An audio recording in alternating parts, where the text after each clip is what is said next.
오늘은 이승만 대통령의 편지를 좀 소개해 드리려고 합니다. 저는 1971년부터 기자 생활을 했으니까 벌써 45년째 하고 있습니다. 말하자면 글을 통해서 먹고 사는 사람입니다. 그러니까 자연히 이 잘 써진 글을 보면은 저만 알고 있기는 좀 아까워서 여러 사람들한테 소개하고 명문은 이 역사를 움직인다. 특히 이 지도자의 명문, 명연설을 상당히 중요시하고 있습니다. 6.25에 대해서 저는 항상 관심을 가지면서 국내외 자료를 보곤 합니다. 그런데 최근에 1950년 7월 19일입니다. 1950년 7월 19일에 이승만 대통령이 트루만 대통령한테 보낸 편지, 영문 편지 2페이지를 우연히 읽게 되었습니다.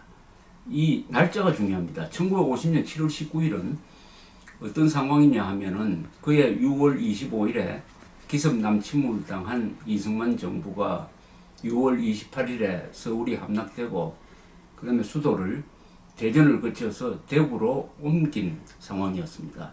그리고 공산군은 탱크를 앞세우고 이 경부 축선을 따라서 남침하면서 최초로 미군과 7월 5일 오산 근방에서 충돌하고 첫 전투에서 미군이 아주 심한 패전을 겪게 됩니다. 그리고 7월 18일, 19일, 20일 무렵에는 대전을 공격을 하기 시작합니다. 미국 24사단이 대전 방어에 나서지만은 중과 부족으로서 대전을 지키지 못하고 24사단장 딘 소장은 부대와 떨어져서 혼자서 이 도망을 다니다가 한 달쯤 도망을 다니다가 한국인들이 숨겨주기도 하고 박대하기도 해서 이 도망 다니다가 결국은 한국 사람 2명이 북한군한테 신고를 했습니다. 그래서 딘 소장이 더구나 사단장이 포로로 잡히는 이런 아주 어려운 상황이었습니다. 딘 소장은 포로 생활을 하고 나중에 송환됩니다만 딘 소장을 북한군한테 넘겨서 현상금 5달러를 받은 그 2사람은 나중에 수복된 다음에 잡혀서 처형되었다고 합니다. 이런 상황에서 이승만 대통령이 트루만 대통령한테 밤을 새워서 직접 쓴 편지입니다. 당시에는 우리 나라가 건국된 지 2년밖에 되지 않았으니까 외교를 해본 사람이 없었습니다. 이승만 대통령은 이 외교 문서를 직접 타이핑을 쳐서 작성을 했습니다. 아마 이 타이핑 치는 것은 프란체스카 여사가 도와주었을 것이라고 생각합니다. 그래서 오늘 지금 소개해 드리려고 하는 이 편지가 어떤 역사적 상황에서 쓰여졌느냐 하는 것을 알면은 더욱 실감이 나지 않을까 생각합니다. 말하자면 한국이 백척간도의 위기에 몰린 순간이었습니다. 낙동강으로 밀려가기 시작하고 있을 때였습니다. 미국이 도와주기는 하지만은 아직도 충분한 병력이 한반도에 전개되지 않고 있었던 이 순간에 이승만 대통령은 트루만 대통령한테 이런 편지를 씁니다. 이 편지는 워낙 명문이라서 제가 번역을 한번 해봤습니다. 여러분한테 제가 번역한 이 이승만 대통령의 편지를 한번 읽어드릴까 합니다. 이건 나중에 자를 수 있죠? 네.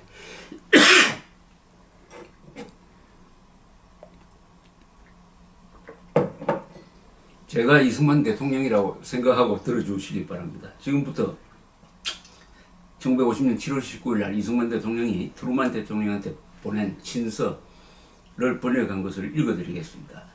친애하는 대통령께 절망적인 위기를 맞은 한국에 신속하고 지속적인 원조를 제공해 주신 각하에게 본인은 물론 대한민국 정부와 모든 국민들은 깊은 감사의 뜻을 무슨 말로 표현할지 모르겠습니다. 우리는 한국의 대의, 즉 자유의 대의를 위한 많은 자유우방의 국제연합을 통한 지원에 깊이 감사드리면서 각하의 용감한 영도력이 이 난처한 위기를 당하여 발휘되지 않았던들 그러한 지지도 원조도 없었으리라는 사실을 잘 알고 있습니다. 본인은 한국 전선에서 미군의 전 사상자가 늘어난다는 사실을 보고받을 때마다 가슴이 아픕니다. 고국에서 머나먼 이곳에 와서 자유를 위하여 그렇게 많은 사람들이 그들의 생명을 바치지 않으면 안 된다는 것은 비극적 사실입니다. 우리 군대는 우리의 국토 안에서 조국을 위하여 싸우고 있으니까 우리 군의 사상자 보고를 받는 것이 아무리 참혹하다고 해도 미국의 희생자보다는 그나마 낫습니다. 이곳 한국 땅에서 죽고 다친 미국 병사들의 모든 부모, 처자, 형제, 자매들에게 부족하나마 위로의 말을 전하고 싶습니다. 우리 한국인들은 미국의 위대한 전통을 이어받아 약자를 지켜주려고 이 땅에 와서 잔인한 침략자들을 상대로 해방과 자유가 지구상에서 사라지지 않도록 생명을 내걸고 싸우고 피 흘린 그들의 용기와 희생을 결코 잊지 않을 것입니다. 대통령 각하 위대한 미국의 병사들은 미국인으로 살다가 죽었습니다만 세계 시민으로서 그들의 생명을 바쳤습니다. 공산 파쇼 집단에 의하여 자유국가의 독립이 유린되는 것을 방치한다는 것은 모든 나라들, 심지어는 미국 자신까지도 공격받는 길을 터주는 것이 됨을 알고 나라 사랑의 한계를 초월하면서까지 목숨을 바쳤던 것입니다. 각하도 아시다시피 한국인들은 그 누구도 참여하지 않은 38도선에 의한 1945년의 군사적 결정의 결과로 자신들의 의사에 반하여 분단되었습니다. 이와 같은 분단은 북한에서 소련의 지령과 통제 아래 한국인의 전통이나 정서와는 전적으로 이질적인 공산 정권의 수립을 허용하고 말았습니다. 이 북한 지역에서 군사, 경찰, 재정의 권력을 절대적으로 장악한 공산분자들은 소련의 지령하에 한국뿐만 아니라 미국과 대다수 국제연합 회원 국가들에 대하여도 처참한 피해를 줄 수 있을 정도의 강력한 군사력을 키울 수가 있었습니다. 소련의 후원을 받은 북한 정권이 6월 25일 새벽 한국군을 일제히 공격하였을 때 그들은 38선을 자유대한과 노예 북한 사이의 군사분계선으로 유지할 수 있는 근거를 스스로 없애버렸습니다. 원상 회복을 시도함으로써 적이 전열을 가다듬어 또다시 공격할 수 있도록 시간적 여유를 주는 것은 참으로 어리석은 행동이 될 것입니다. 세계 공산주의자들이 우리나라의 가슴 속에 심어서 키워온 제국주의적 침략의 악성 암세포들을 이번 기회에 영원히 도려내야 합니다. 북한 사람들은 남한 사람들과 차이가 없습니다. 외부 세력이 훈련시키고 조종하는 소수의 공산주의자들을 제외한 모든 한국인들은 그들의 조국에 충성합니다. 이 전쟁은 남북과 북의 대결이 아닙니다. 이 전쟁은 우리나라의 반을 어쩌다 점거하게 된 소수의 공산주의자들과 압도적 다수의 한국 시민들 사이의 대결입니다. 한국 정부와 국민들은 이제 한반도를 통일할 때가 왔다고 생각합니다. 한국과 강력한 우방들이 치르는 막대한 희생을 딛고 통일도 이루지 못한다면 이는 어느 도단입니다. 대통령 각하께서도 같은 결론에 도달하셨을 것으로 본인은 확신하는 바이지만 우리 정부의 입장을 각하께 분명히 밝히고자 합니다. 한국 정부는 대한민국 정부의 동의나 승인 없이 한국에 관하여 장차 타국이나 국가그룹에서 결정하는 어떠한 협정이나 양해사항도 이를 구속력이 없는 것으로 간주할 것입니다. 본인은 각하께서 최근에 발표하신 성명서를 통하여 이것이 또한 미국 정부의 입장이라고 믿습니다. 본인은 매일 기도합니다. 한국과 미군의 승리를 위하여 날씨가 맑아져서 미 공군 전투기가 적을 발견하고 파괴할 수 있도록 그리고 충분한 병력과 물자가 최대한 빨리 도착하여 공세로 전환, 강고한 적군의 진영을 돌파, 승리의 북진을 시작할 수 있도록 매일 기도합니다. 본인은 우리의 대의가 궁극적인 승리를 거두리라는데 추호의 의심도 하지 않습니다. 본인은 정당성과 강력함이 우리 편이라는 사실을 잘 압니다. 영원히 계속될 친애의 마음을 담아서 편지를 보냅니다. 이승만. 이 편지는 저는 우리 민족사 최고의 명문 중에 하나라는 생각을 합니다.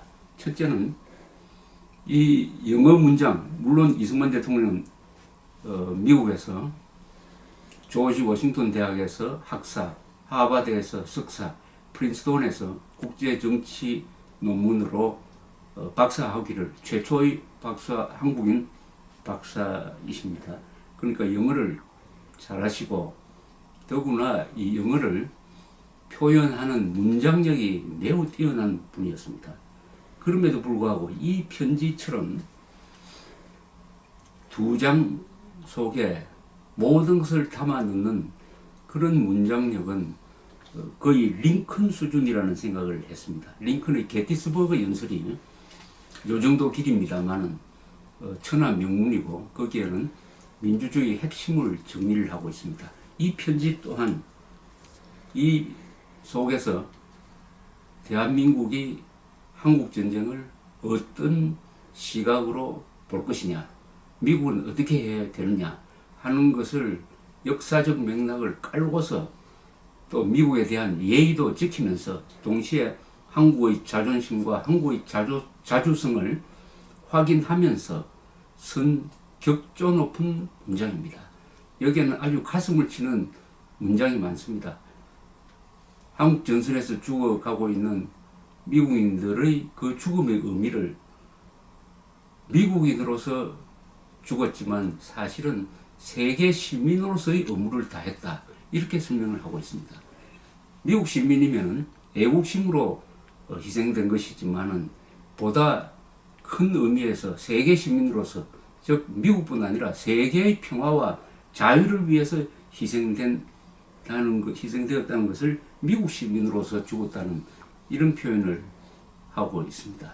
무엇보다도 이승만 대통령은 북한의 남침을 받아서 이 국가의 생존이 걸린 이 위기 상황에서도 길게 내다보고 있습니다. 이 기회를 북진 통일의 계기로 삼아야 한다.